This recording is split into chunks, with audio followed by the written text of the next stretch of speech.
As a silver stacker, it is important that we understand the influences that affect our precious metals, their markets, and even the health of our fiat currency. There is no entity that has more power and influence over global monetary policy, has the ability to manipulate markets, or has a more overall impact on the value of precious metals than the Rothschilds banking cartel.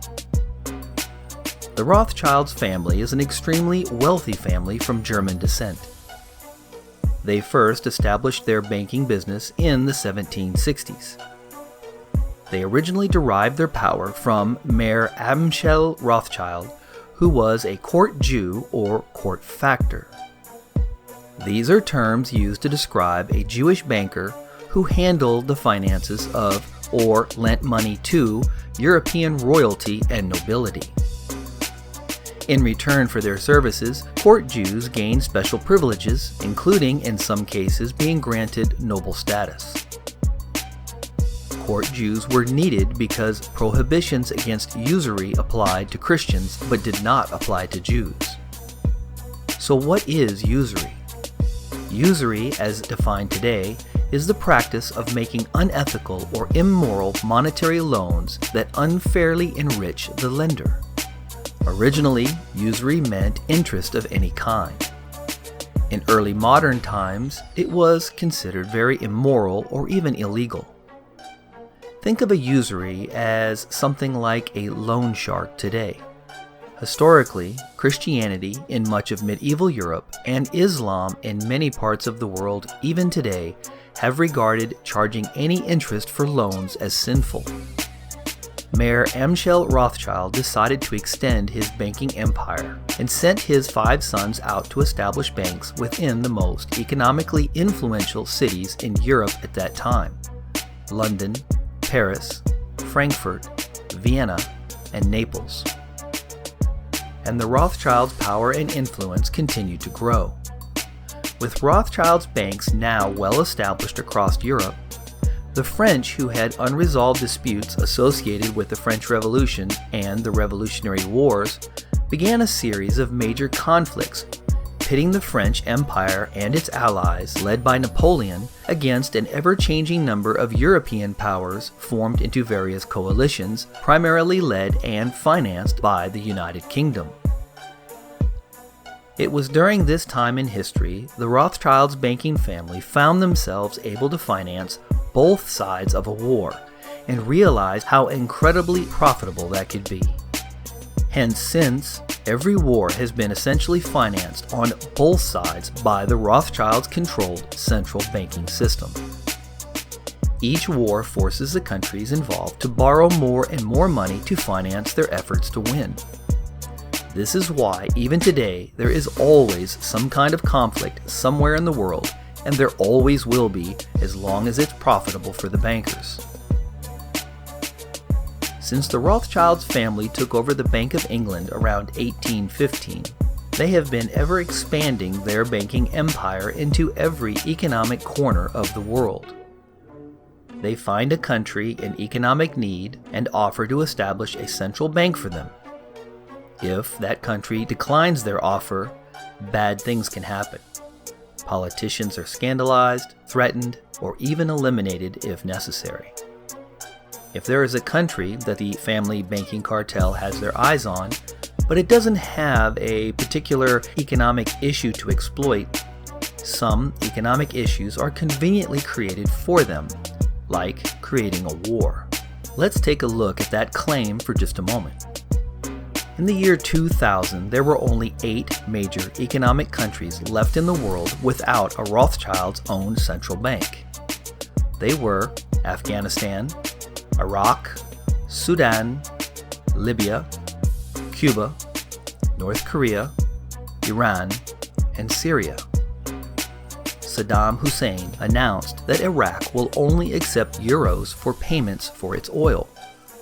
Iraq says it will no longer accept dollars for oil because it does not want to deal in the currency of the enemy. Then the US and their NATO allies decided to invade Afghanistan and Iraq, making all sorts of erroneous claims to justify their invasion and occupation to this day that have not been substantiated.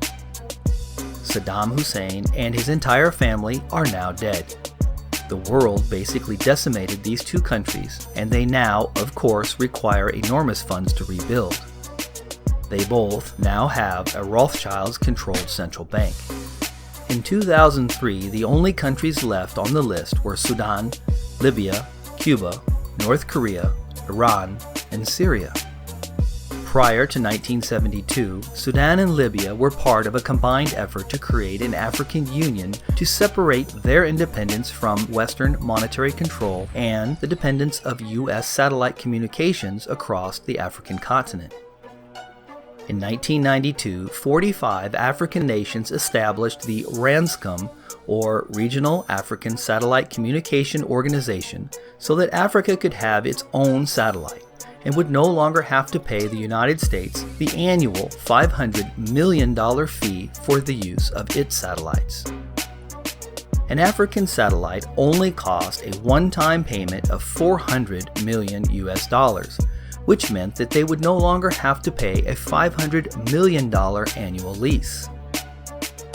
The Libyan president Muammar Gaddafi, without help from the Rothschilds World Bank and the Rothschilds International Monetary Fund, or IMF, and also without any support from European or US banks, was able to pull together enough investors anyway, and that's how Africa got its first communication satellite on 26 December 2007. Wanting economic independence for the African Union, Gaddafi began to organize the African Monetary Fund, which meant that they could freely provide monetary backing for the countries in the African Union and be able to break all ties and influence with the World Bank and the IMF. In 2011, according to the IMF and recently declassified Hillary Clinton emails, Libya's central bank, which is 100% state-owned, was estimated to have 144 tons of gold and about the same amount of silver in its vaults. Muammar Gaddafi's plan was to introduce a gold-backed Pan-African currency based on the Libyan golden dinar, a currency which he hoped African and Muslim nations would adopt as payment for oil and other resources. Gaddafi and his entire family are now dead or in exile, and the countries of Sudan and Libya now have a Rothschild-controlled central bank.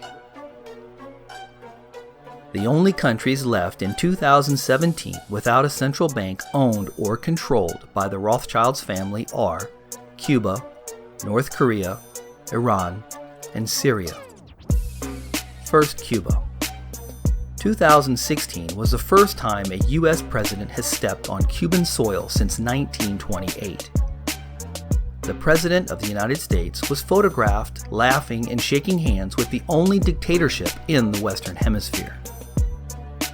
In 2016, the U.S. removed Cuba from the communist government list of state sponsors of terrorism countries, consequently opening the door for future trade agreements. I'll bet by the end of this year there will be a Rothschild central bank established in Cuba. Syria. The world has been decimating Syria with bombs and war ever since the pro-democracy demonstrations in March of 2011. Syria has now offered Russia priority in contracts for the war-torn country's reconstruction. The Syrian foreign minister confirmed this to the Russian deputy prime minister during a recent visit to Syria. To help Damascus bear the costs, Moscow's new contracts will establish a new joint bank to help make transactions easier. The structures will be controlled by the two countries' central banks. Syria's Rothschild Central Bank is being formed right now. North Korea. Look at how high tensions are in this region of the world right now. NATO has placed the most severe sanctions on North Korea, and historically, North Korea knows that the only way to get concessions is to threaten the world. It's really the only leverage they have. They act crazy, then agree to act right in return for food and other essentials that they need to keep their people alive. They have followed this same very predictable pattern since the 1950s. I believe that by the end of 2018, Kim Jong-un will be forced into exile, and they will fall under the already existing Rothschilds-controlled South Korean central bank. And lastly, we have Iran. The Western media, owned and controlled by the banking cartels, has been ravaging the reputation of Iran for decades, painting them to be this evil, terrorist-supporting nation who is attempting to develop nuclear weapons to kill every Christian in the world. Iran has one of the strongest and most autonomous economies in the Middle East. They have to import very little to support their infrastructure. They are a very oil-rich and resource-rich country. They have a well-organized and independent banking system. All of this despite NATO's sanctions and attempts to isolate this country from world markets. It has been reported that the U.S. Central Intelligence Agency has tried unsuccessfully to manipulate the Iranian rial over the past few years in order to destabilize the country. Iran reported arresting 20 forex manipulators in 2012. Since 1979, the United States has led international efforts to use sanctions to influence Iran's policies, including Iran's uranium enrichment program, which Western governments fear is intended for developing the capabilities to produce nuclear weapons. Iranian officials state that its nuclear program is for civilian purposes, including generating electricity and medical purposes. To date, Iran's sanctions are the toughest the world community has ever imposed on any country. Here is a list of those sanctions. You can pause the video if you're interested in reading them.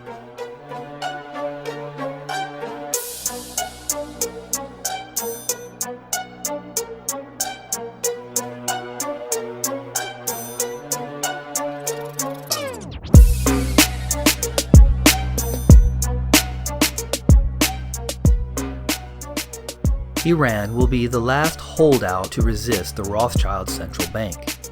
The cartel has been doing everything that they can to weaken their resolve, and just as soon as Syria, Cuba, and North Korea are successfully inculcated, I strongly believe that all efforts will be focused on Iran, and they will be attacked and occupied.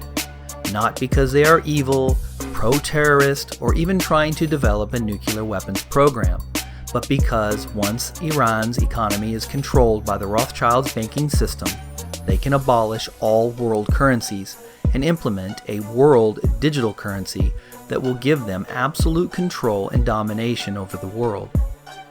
Think about it. Your access to any digital currency can be so easily controlled by the press of a single button.